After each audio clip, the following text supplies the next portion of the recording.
Hi everyone, welcome to Manvita vlogs. ನಾನು ಕಳೆದ ಸಲ ಒಂದು ಸಿಂಪಲ್ ಆಗಿರೋ ರೈಸ್ ಬಾತ್ ರೆಸಿಪಿನ ಅಪ್ಲೋಡ್ ಮಾಡಿದ್ದೆ. ಅದಕ್ಕೆ ಒಳ್ಳೆ ರೆಸ್ಪಾನ್ಸ್ ಬರ್ತಾ ಇದೆ. ಅಪ್ ಟು 19K ವ್ಯೂಸ್ ಆಗಿದೆ. ಅದಕ್ಕಿಂತ ಸಿಂಪಲ್ ಆಗಿರೋ ಈ ಬ್ರೇಕ್ಫಾಸ್ಟ್ ರೆಸಿಪಿನ ಮಾಡೋದು ಹೇಗೆ ಅಂತ ನೋಡೋಣ ಬನ್ನಿ. ಮೊದಲನೇದಾಗಿ ಸ್ವಲ್ಪ ಮೆಣಸಿನ್ಕಾಯಿ, ಸ್ವಲ್ಪ ಕಾಯಿ, ಮೆಣಸು, ಜೀರಿಗೆ, ಅರಿಶಿನ, ಕರಿಬೇವಿನ ಸೊಪ್ಪು ಇಷ್ಟಿದ್ರೆ ಸಾಕು ನೋಡಿ, ರೈಸ್ ರೆಸಿಪಿ ಆಗೇ ಹೋಗುತ್ತೆ. ಮತ್ತು ನಾವಿಲ್ಲಿ 1 ಲೋಟ ಅಕ್ಕಿನ ತೊಳೆದು ನೆನೆಯಕ್ಕೆ ಇಟ್ಕೊಂಡಿದ್ದೀವಿ. ಮೊದಲು ಈಗ ಕಾಯಿ, ಮೆಣಸಿನ್ಕಾಯಿ ಮತ್ತು ಕರಿಬೇವಿನ ಸೊಪ್ಪು, ಮೆಣಸು, ಜೀರಿಗೆ ಮತ್ತು ಅರಿಶಿನನೆಲ್ಲ ಮಿಕ್ಸರ್ ಜಾರ್ಗೆ ಹಾಕ್ಕೊಂಡು ಇದನ್ನು ಚೆನ್ನಾಗಿ ರುಬ್ಕೋಬೇಕು. ಇದಕ್ಕೆ ಜಾಸ್ತಿ ನೀರು ಹಾಕೊಳ್ಳೋಕೆ ಹೋಗಬೇಡಿ, ಸ್ವಲ್ಪ ನೀರು ಹಾಕ್ಕೊಂಡು ಚೆನ್ನಾಗಿ ನುಣ್ಣಗೆ ರುಬ್ಕೊಳ್ಳಿ.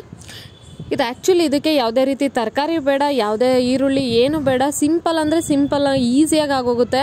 ಬೆಳಗ್ಗೆ ಹೊತ್ತು ಲೇಟಾಗಿ ಎದ್ದಿದ್ದೀವಿ, ಏನಪ್ಪ ಮಾಡೋದು ಅಂತಿದ್ರು ಕೂಡ ಅಂಥವ್ರು ನೀವು ಯೋಚನೆ ಮಾಡದೆ ಈ ರೆಸಿಪಿ ಟ್ರೈ ಮಾಡ್ಬೋದು. 10 ನಿಮಿಷಕ್ಕಾಗುತ್ತೆ ಅಂದರೂ ಆಶ್ಚರ್ಯ ಇಲ್ಲ. ಈ ರೆಸಿಪಿನ ಬೇಕಾದರೆ ಬ್ಯಾಚುಲರ್ಸ್ ಕೂಡ ಟ್ರೈ ಮಾಡ್ಬೋದು, ಯಾಕೆಂದರೆ ಅಷ್ಟೊಂದು ಈಸಿಯಾಗಿದೆ ಈ ರೆಸಿಪಿ. ಇದು ನಮ್ಮ ಕಡೆ ಕಿಚಡಿ ಅಂತ ಕೂಗ್ತೀವಿ, ಇದು ನಮ್ಮ ಅಮ್ಮ ಮಾಡೋದು. ಇದು ನೀವು ಕಫ ಅಥವಾ ಕೆಮ್ಮು ಇದ್ರೂ ಅವರು ಕೂಡ ಮಾಡ್ಕೊಂಡು ತಿನ್ಬೋದು. ಗಂಟ್ಲೆಲ್ಲ ಸೂಪರಾಗಿ ಸರೋಗುತ್ತೆ. ನಾನಿಲ್ಲಿ ತೋರಿಸ್ತಾ ಇದ್ದೀನಿ ನೋಡಿ, ಲೈಟರು, ಇದು ಎಲೆಕ್ಟ್ರಿಕ್ ಲೈಟರು. ಮಾಮೂಲಿ ರೆಗ್ಯುಲರ್ ಲೈಟರು ಈ ಚಳಿಗಾಲ ಬಂದರೆ ಹತ್ತೋದೇ ಇಲ್ಲ, ಎಷ್ಟೊತ್ತು ಇದು ಮಾಡಿದ್ರು. ಈ ಲೈಟರು ಒಳ್ಳೆ ಚೆನ್ನಾಗಿದೆ. ಇದರಲ್ಲಿ ಚಾರ್ಜಿಂಗ್ ಆಪ್ಷನ್ಸ್ ಕೂಡ ಇದೆ, ನೀವು ನೋಡ್ತಾ ಇರ್ಬೋದು. ಇಲ್ಲಿ 4 ಲೈಟ್ಸ್ ಬರುತ್ತೆ. ಅದಕ್ಕೆ ಚಾರ್ಜ್ ಕಂಪ್ಲೀಟ್ ಇದ್ದರೆ 4 ಲೈಟ್ಸು ಇರುತ್ತೆ. ಇದರಲ್ಲಿ ನೋಡಿ 2 ಲೈಟ್ಸ್ ಇದೆ ಅಷ್ಟೇ. ಬಟನ್ ನಮ್ಕಿದ್ರೆ ಆಯಿತು, 1 ಸೆಕೆಂಡಲ್ಲಿ ಒಲೆ ಹಚ್ಬೋದು. ಅದಕ್ಕೆ ನಿಮಗೂ ಕೂಡ ಇದನ್ನು ಶೇರ್ ಮಾಡ್ತಾ ಇದ್ದೀನಿ. ಇದೇನು 200 ರುಪೀಸ್ಗೆಲ್ಲ ಸಿಗುತ್ತೆ. ಈಗ ನೋಡಿ, ಮೊದಲನೇದಾಗಿ ಕುಕ್ಕರ್ನ ಒಲೆ ಮೇಲೆ ಇಟ್ಬಿಟ್ಟು ಅದಕ್ಕೆ ಸ್ವಲ್ಪ ಎಣ್ಣೆ ಹಾಕೋತಾ ಇದ್ದೀವಿ. ನನ್ನ ಹಳೆ ವೀಡಿಯೋಸ್ಗೆಲ್ಲ ತುಂಬ ಚೆನ್ನಾಗಿ ರೆಸ್ಪಾನ್ಸ್ ಬರ್ತಾ ಇದೆ, ಅಂದರೆ ವ್ಯೂಸ್ ಎಲ್ಲ ಜಾಸ್ತಿ ಆಗ್ತಾ ಇದೆ. ಜೊತೆಗೆ ಕಮೆಂಟ್ಸ್ ಮಾಡ್ತಾ ಇದ್ದೀರಾ, ಲೈಕ್ ಮಾಡ್ತಾ ಇದ್ದೀರಾ. ಹೀಗೆ ಹೆಚ್ಚು ಲೈಕು ಶೇರ್ ಎಲ್ಲ ಮಾಡಿ, ಹಾಗೆ ಸಪೋರ್ಟ್ ಮಾಡಿ ಅಂತ ಕೇಳ್ಕೊತೀನಿ. ಈಗ ನೋಡಿ, ಮೊದಲನೇದಾಗಿ ಎಣ್ಣೆ ಕಾದಿದೆ. ಎಣ್ಣೆ ಕಾದ್ಮೇಲೆ ಇದಕ್ಕೆ ಸ್ವಲ್ಪ ಸಾಸಿವೆ ಹಾಕೋತಾ ಇದ್ದೀವಿ. ಇದಕ್ಕೆ ಅಷ್ಟೇ, ಸಾಸಿವೆ ಒಂದೇ ಹಾಕೊಳ್ಳೋದು. ಸಾಸಿವೆ ಹಾಕಿದ ತಕ್ಷಣ ಇವಾಗ ನಾವು ಆಲ್ರೆಡಿ ರುಬ್ಕೊಂಡಿದ್ವಲ್ಲ, ಆ ರುಬ್ಬಿರೋ ಮಿಶ್ರಣನ ಎಣ್ಣೆಗೆ ಹಾಕಿ ಸ್ವಲ್ಪ ಫ್ರೈ ಮಾಡ್ಕೋಬೇಕಷ್ಟೇ. ಇದಕ್ಕೆ ಯಾವುದೇ ರೀತಿ ಕಡಲೆಬೇಳೆ, ಉದ್ದಿನಬೇಳೆ, ಈರುಳ್ಳಿ, ಕರಿಬೇವಿನ ಸೊಪ್ಪು ಇದು ಯಾವುದು ಅಗತ್ಯನೇ ಇಲ್ಲ. ಜಸ್ಟ್ ಎಣ್ಣೆ ಕಾದ್ಮೇಲೆ ಸ್ವಲ್ಪ ಸಾಸಿವೆ ಹಾಕಿ ಅದಕ್ಕೆ ನಾವೇನು ರುಬ್ಕೊಂಡಿರ್ತೀವಲ್ಲ ಅದನ್ನ ಹಾಕಿ ಸ್ವಲ್ಪ ಅದನ್ನು ಫ್ರೈ ಮಾಡ್ಕೋಬೇಕು. ಅದು ಹಸಿ ವಾಸನೆ ಎಲ್ಲ ಹೋಗಬೇಕು. ಆ ಥರ ಫ್ರೈ ಮಾಡಿಕೊಂಡ್ರೆ ಸಾಕು. ಘಮ್ ಅನ್ನುತ್ತೆ. ನೀವು ಅದು ಮಾಡ್ತಾಯಿದ್ರೆ ನಿಮಗೆ ಗೊತ್ತಾಗ್ಬಿಡುತ್ತೆ, ಅಷ್ಟು ಘಮ ಘಮ ಅನ್ನುತ್ತೆ. ನೋಡಿ, ಇವಾಗ ಎಣ್ಣೆ ಬಿಟ್ಕೊಂಡಿದೆ.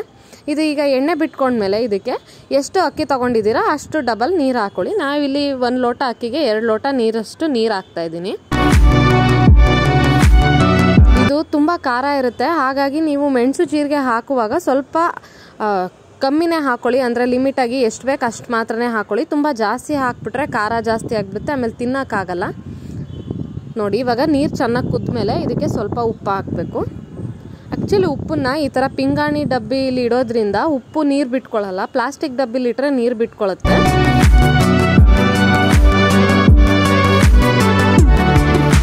ನೋಡಿ, ನೀರು ಚೆನ್ನಾಗಿ ಕುದ್ಮೇಲೆ ಅದಕ್ಕೆ ತೊಳೆದು ನೆನೆಸಿಟ್ಟಿರೋ ಅಕ್ಕಿನ ಹಾಕ್ತಾಯಿದ್ದೀವಿ.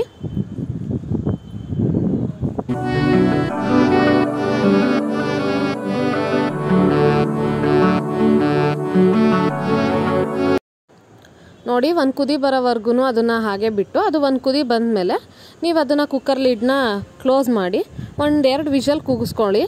2 ವಿಷಲ್ ಕೂಗಿಸ್ಕೊಂಡ್ರೆ ರೆಡಿ ಆಯಿತು ಕಿಚಡಿ. ಇದನ್ನು ನಾವು ಕಿಚಡಿ ಅಂತ ಕರಿತೀವಿ.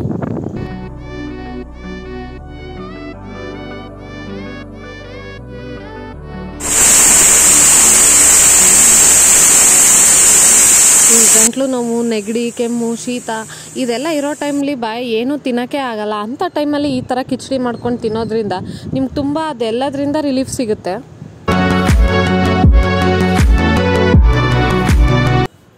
ನೋಡಿ, 2 ವಿಷಲ್ ಆದಮೇಲೆ ಕುಕ್ಕರ್ ತೆಗೆದ್ರೆ ನೋಡಿ ಎಷ್ಟು ಉದುದ್ರಾಗಿ ರೆಡಿ ಆಗೋಯ್ತು. ನೀವು ಇದಕ್ಕೆ ಬೇಕು ಅಂದರೆ ಎಕ್ಸ್ಟ್ರಾ ಬೇಕಾದರೆ ಬಟಾಣಿ ಕೂಡ ಹಾಕೋಬೋದು. ನಾವಿಲ್ಲ, ಅದೇನು ಹಾಕಿಲ್ಲ, ಹಾಗೇ ಇದೆ. ಇದು ಚಟ್ನಿ ಜೊತೆಗೆ ಮಾತ್ರ ಸೂಪರಾಗಿರುತ್ತೆ. ಬೆಸ್ಟ್ ಕಾಂಬಿನೇಷನ್ನು ಚಟ್ನಿ ಇದಕ್ಕೆ. ನೀವು ಕೂಡ ಇದನ್ನು ಮನೇಲಿ ಮಾಡ್ತೀರಾ ಅಲ್ವಾ? ಟ್ರೈ ಮಾಡಿ ಹೇಗಿತ್ತು ಅಂತ ನನಗೆ ಕಮೆಂಟ್ ಮೂಲಕ ತಿಳಿಸಿ. ಯಾರ್ಯಾರು ನಮ್ಮ ಚಾನಲ್ನ ಫಸ್ಟ್ ಟೈಮ್ ನೋಡ್ತಾ ಇದ್ದೀರಾ, ಪ್ಲೀಸ್ ಚಾನಲ್ನ ಸಬ್ಸ್ಕ್ರೈಬ್ ಆಗಿ, ಹಾಗೆ ವಿಡಿಯೋನ ಲೈಕ್ ಮಾಡಿ, ಶೇರ್ ಮಾಡಿ ನಿಮ್ಮ ಫ್ಯಾಮಿಲಿ ಮೆಂಬರ್ಸ್ಗೆಲ್ಲ. Thank you.